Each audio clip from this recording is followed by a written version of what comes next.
ओम जयंती मंगला काली भद्रकाली कपालिनी दुर्गा क्षमा शिवा धात्री स्वस्वधा नमोस्तुते स्वस्वधा नमोस्तुते। हे माँ जयंती मंगला काली भद्रकाली कपालिनी दुर्गा क्षमा शिवा धात्री और स्वधा नामों से प्रसिद्ध जगदम्बे, आपको मेरा नमस्कार है।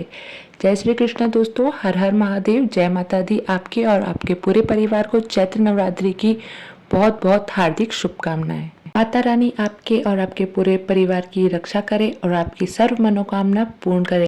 तो आप सभी का आपके अपने चैनल शिव साधना स्पार्क में बहुत बहुत स्वागत है। इस वीडियो में आज हम चैत्र नवरात्रि का शुभ मुहूर्त, चैत्र नवरात्रि की संपूर्ण पूजन सामग्री, माता के श्रृंगार की सामग्री, कलश स्थापना का शुभ मुहूर्त, कलश स्थापना की पूजन विधि और साथ ही कलश स्थापना की पूजन सामग्री के विषय में संपूर्ण जानकारी प्राप्त करेंगे। आइए दोस्तों, हम वीडियो शुरू करते हैं, लेकिन इससे पहले अगर आपने हमारे चैनल को सब्सक्राइब नहीं किया है तो सब्सक्राइब कर ले और बेल आइकन को प्रेस करें ताकि आने वाली वीडियो की नोटिफिकेशन आपको प्राप्त हो सके। और दोस्तों, अगर आपको वीडियो पसंद आए तो वीडियो को लाइक करना ना भूले, साथ ही कमेंट सेक्शन में जय माता दी अवश्य लिखे।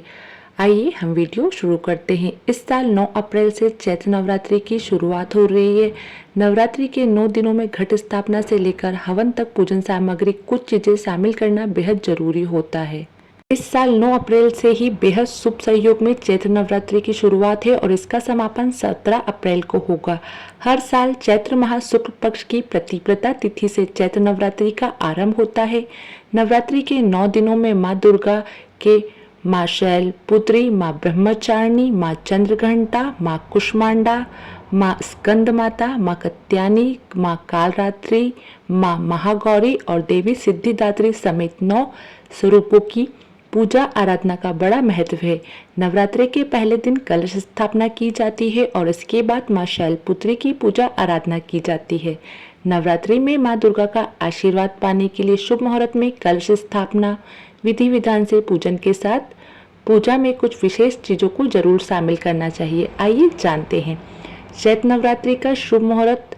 चैत्र नवरात्रि के प्रतिपदा तिथि का आरंभ 8 अप्रैल को रात 11:50 पर होगा और 9 अप्रैल को रात 8:30 पर समाप्त होगा।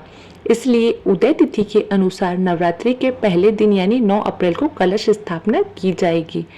कलश स्थापना का शुभ मुहूर्त दोस्तों सुबह 5:52 से लेकर 10:04 तक पहला कलश स्थापना मुहूर्त बन रहा है। इसके बाद 11:45 से दोपहर 12:35 तक घट स्थापना कर सकते हैं। माता के पूजन के लिए और घट स्थापना के लिए जो पूजन की सामग्री की आवश्यकता होगी वो ये है। आपको माँ दुर्गा की पूजा के लिए तस्वीर या फिर पीतल की विग्रह की जरूरत होगी। लाल कपड़ा, फल, फूल, माला, आम के पत्ते, लौंग, सुपारी, इलायची, बांदरवार, हल्दी की गांठ, रौली, मौली, कमलगट्टा, सूखा नारियल, नवेद, शहद, घी, शक्कर, पंचमेवा, जावित्री, गंगा जल, दूध, दही। नवग्रह पूजन के लिए रंग बिरंगे चावल, धूप, दीप, वस्त्र और पूजा की थाली समेत सभी सामग्री एकत्रित कर ले। माँ दुर्गा की श्रृंगार की सामग्री। माँ दुर्गा को श्रृंगार सामग्री अर्पित करने के लिए लाल चुंदरी, लाल चूड़ी, सिंदूर, बिंदी, काजल, मेहंदी, शीशा, बिछिया, इत्र, मंगलसूत्र, नथ, गजरा, कंघी, कान की बाली समेत 16 श्रृंगार की सामग्री रख ले। कलश स्थापना की सामग्री में जो चीजें चाहिए। कलश स्थापित करने के लिए मिट्टी का घड़ा, मिट्टी का ढक्कन, नारियल, जल, गंगा जल, मिट्टी का दीपक, हल्दी, अक्षत और लाल रंग का वस्त्र चाहिए। कलश स्थापना की विधि जान लेते हैं। नवरात्रि के पहले दिन सुबह जल्दी उठे, स्नान आदि के बाद साफ वस्त्र धारण करें। इसके बाद घर के मंदिर को साफ करें, मंदिर को फूलों से सजाएं। घट स्थापना प्रारंभ करें। घट अर्थात मिट्टी का घड़ा, इसे नवरात्रि के पहले दिन शुभ मुहूर्त के हिसाब से स्थापित किया जाता है। घट को घर के ईशान कोण में स्थापित करना चाहिए। घट में पहले थोड़ी सी मिट्टी डालें और फिर जौ डालें, फिर इसका पूजन करें। जहाँ घट स्थापित करना है उस स्थान को साफ करके वहां पर एक बार गंगा जल छिड़क कर उस जगह को शुद्ध कर ले। उसके बाद एक चौकी पर लाल कपड़ा बिछाए। फिर माँ दुर्गा की तस्वीर स्थापित करें या मूर्ति। अब एक तांबे के कलश में जल भरे और उसके ऊपरी भाग पर लाल मौली बांधे।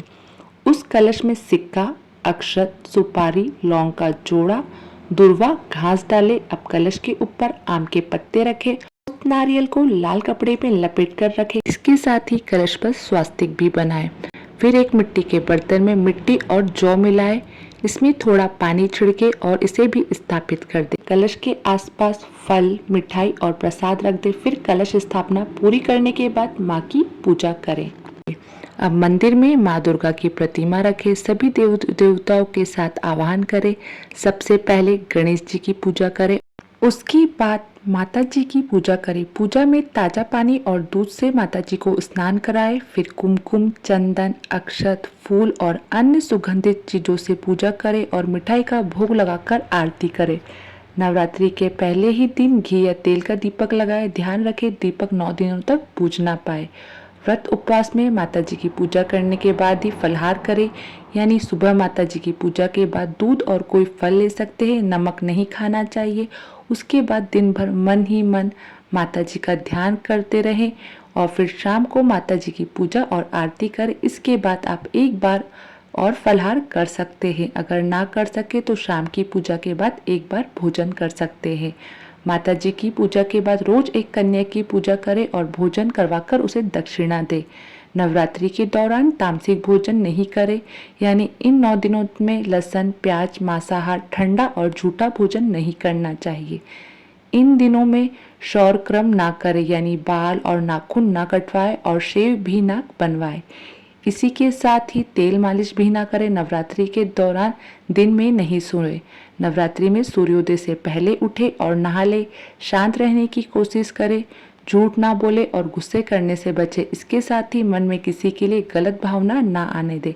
अपनी इंद्रियों को काबू में रखें और मन में गलत विचार को ना आने दे। नवरात्रि के व्रत उपवास बीमार बच्चे और बूढ़ों को नहीं करना चाहिए, क्योंकि इसके नियम पालन नहीं हो पाते हैं। दोस्तों, आपको यह वीडियो अच्छी लगी तो वीडियो को लाइक करें और चैनल को सब्सक्राइब करें।